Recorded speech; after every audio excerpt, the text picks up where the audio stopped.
प्रशंसा करें, क्यों ना कुछ होता रहे। उसको हम गाते रहे, चाहे जहाँ भी रहे। हालेलुया, आज का दिन यहोवा ने बनाया है, हम इसमें आनंदित हो, आनंदित हो। आप सुन रहे हैं सुबह संदेश मॉर्निंग वॉइस। आप प्रफुल्ल दास वर्गीस जी से जास्टन से वजन से बांटा जाएगा। परमेश्वर के बहुमूल्य नाम की महिमा करता हूँ।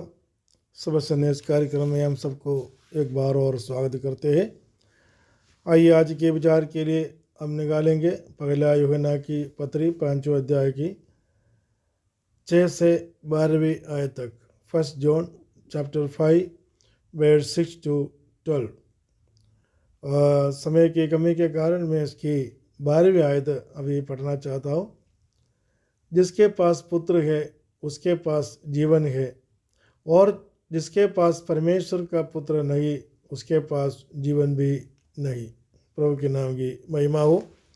पिछले कुछ समय से हम यूहन्ना की पहली पत्रियों में से कुछ बातों पर विचार करते थे, और मुझे विश्वास है कि सुनने वाला सबके जीवन में आशीष पाएंगे। आइए आज इस किताबों में से, इस पत्रियों में से एक बात और हम देखेंगे। इस 6 से 12वीं आयत तक जब हम पढ़ता है तो इस आयतों के अंदर 9 बार गवाही जो शब्द इसमें लिखा हुआ है, 9 बार गवाही जो शब्द हम देखते हैं। ये जो गवाही जो है, जो बाइबल पढ़ने वाला हर एक विश्वासियों के लिए, या बाइबल में विश्वास करने वाला हर एक विश्वासियों के लिए एक ज़रूरी बात है कि अच्छा गवाही बनना। मसीह जीवन एक गवाही का जीवन होता है। जब तक जीवन में गवाही अच्छी नहीं हो तब तक हम मसीह ही जीवन बिताने वाला कह नहीं सकता, क्योंकि मसीही जीवन ही एक गवाही है। हम इस किताबों के आयतों के अंदर हम देखते हैं कि गवाही देने के लिए 3 बात यहाँ लिखा हुआ है, जो 3 बात हमें गवाही देता है। 8वीं आयत के अंदर हम देखते हैं गवाही देने वाला 3 है, आत्मा और पानी और लहू, और तीनों एक ही बात पर सहमत है। और हम देखते हैं कि आत्मा और पानी और लहू ये तीनों एक ही बात पर सहमत देख कर के बताते हैं कि उसकी 10वीं आयत के अंदर, उसकी 9वीं आयत के अंदर हम देखते हैं ये है कि जब हम मनुष्यों की गवाही मान लेते हैं तो परमेश्वर की गवाही तो उससे बढ़कर है, और परमेश्वर की गवाही यही है कि उसने अपने पुत्र के विषय में गवाही दी है। परमेश्वर का गवाही यही है कि मनुष्य पुत्र को इस संसार में मनुष्यों के लिए दिया है। ये परमेश्वर अपना गवाही देता है।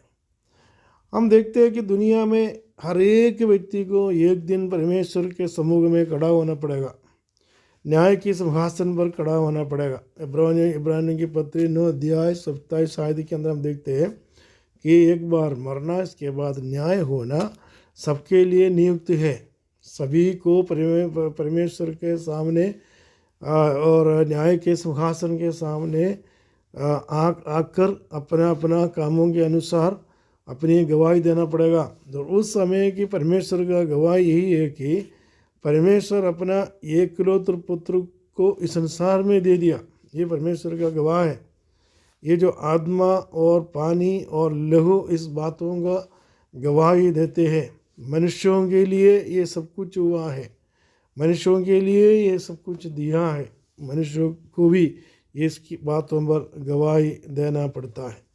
10वीं आयत में हम देखते हैं जो परमेश्वर के पुत्र पर विश्वास करता है वह अपने ही में गवाही रखता है कि मनुष्य का पुत्र पर मैं विश्वास करता हूँ। परमेश्वर का पुत्र पर मैं विश्वास करता हूँ।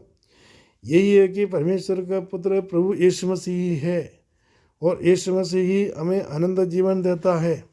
यीशु मसीह ही हमें पापों की क्षमा दे सकता है।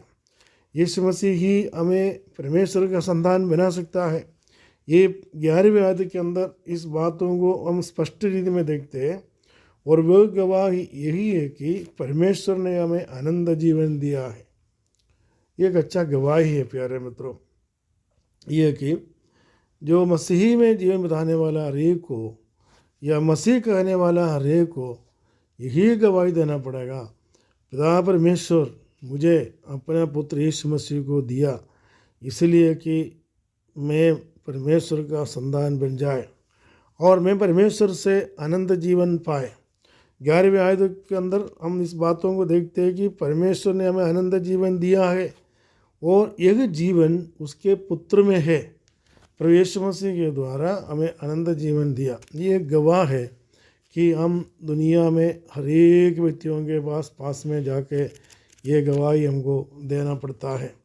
और प्रेरितों की पुस्तक पहली अध्याय की 8वीं आयत में एक मसीहों के लिए बड़ा एक गवाही की बात लिखा हुआ है।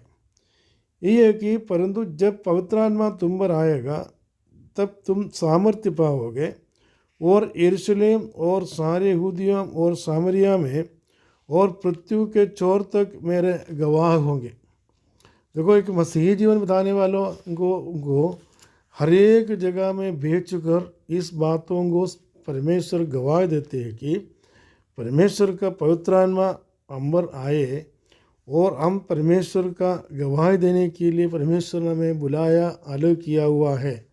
क्योंकि परमेश्वर का बहुमूल्य चीज़, बहुमूल्य जो गिफ्ट जो हमें देना है और परमेश्वर हमें बहुमूल्य रीति में समझा है और बहुत बड़ा प्यार हमें इसलिए दिया है कि उसने अपना एकलौते पुत्र यीशु मसीह को हमारे लिए देकर हमें आनंद जीवन दिया, हमें उद्धार दिया।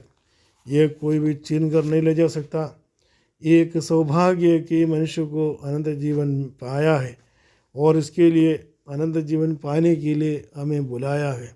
ये सबका जीवन में मिलने वाला एक सौभाग्य नहीं है। सभी ये बातों को पा नहीं सकता।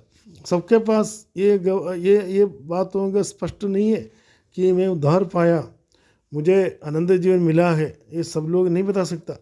लेकिन जो लोग बताएगा, जो लोगों को विश्वास है कि मैं आनंद जीवन पाया है, इनका जीवन का फर्ज है कि हम हर जगह में उसका गवाही बन कर के आगे बढ़े। इसकी 12वीं आयत के अंदर खास बात लिखा हुआ है, जिसके पास पुत्र है उसके पास जीवन ही है। प्रभु के नाम की महिमा हो।